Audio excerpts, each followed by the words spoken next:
We're going to have a discussion with a Republican reaction to last night's Democratic sweep. Joining us now is Mike Howell. He's president of Oversight Project. And Mike, thank you for joining us this morning. First, let's kick off just with your overall reactions to the elections last night. Of course, a Democratic sweep, but these were, in fact, blue states and a blue city.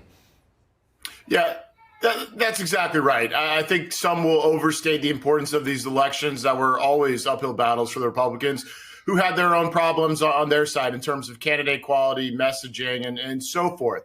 I think my biggest takeaways are two, one on the Democrat side, one on the Republican side. First is the Democrat Party is different than it was or pretended to be 2 or even 4 years ago. They have embraced the furthest left elements, and now with some success. And so the demand signal it'll send to future, presidential hopefuls and Senate hopefuls is there is no need to keep up that facade of moderation, whether it's about, hurting your opponents or a candidate like Zohran Mamdani, who runs explicitly as a socialist communist.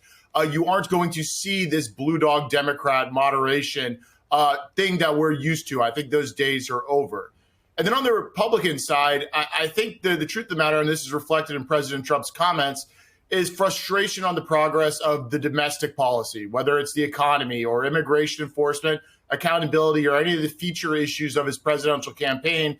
It's too difficult to get those through the political system with the filibuster. That's why he's calling for it.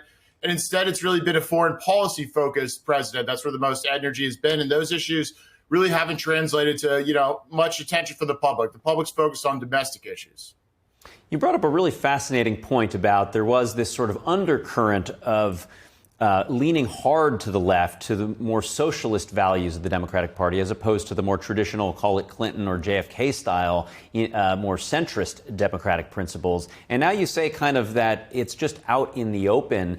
And over the last two primary seasons, Bernie Sanders was far away ahead and then somehow was sidelined. But it seemed like the policy that came out of certainly during Biden's administration were much more progressive even than Obama just 4 years earlier.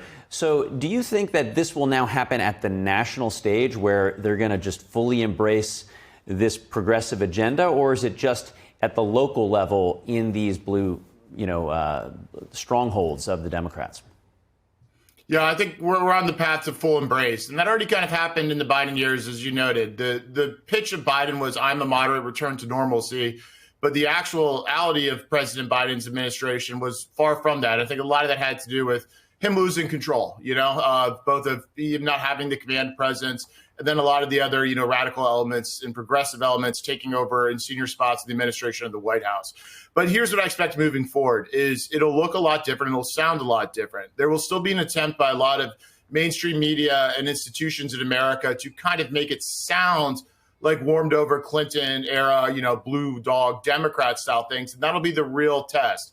For this transition period, try to settle enough people that it is basically just one, opposition to Trump, and then two, it's going to be wrapped in those kind of terms. You'll see the DNC speaking that way. But over time, I think, there won't be any of those pretenses or cosmetic differences. It'll just be a full-on embrace of Zohran, who is the future of the Democrat Party.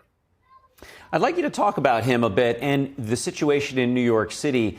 The claim that you're helping people by providing, $30 minimum wages.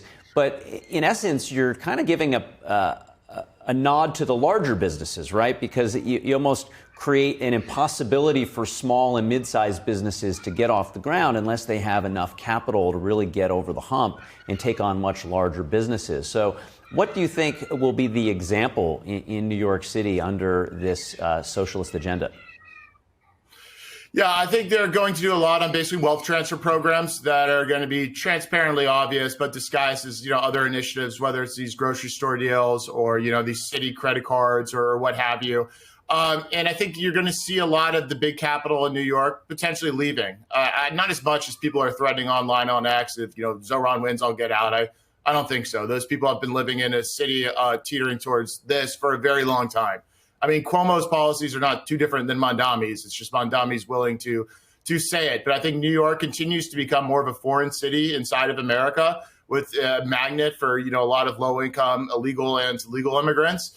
And then over time, it'll resemble something closer to London. And you're not going to see it being viewed or in actual practice, this financial engine of America.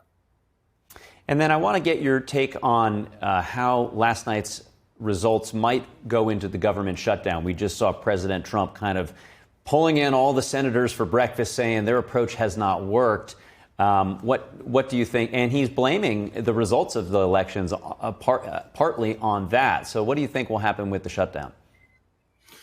Yeah, there's a couple things, right? Because, on the blame issue, which has always been so central to the shutdown conversations, this is the first time I think we have a shutdown where the public really identifies it as just an act of Democrat outrage to stop the government at all costs, to show opposition to President Trump. All that being said, my guess is that President Trump's takeaway from the election results is, well, he's done a ton of great foreign policy stuff that he felt he had to do in the American interest.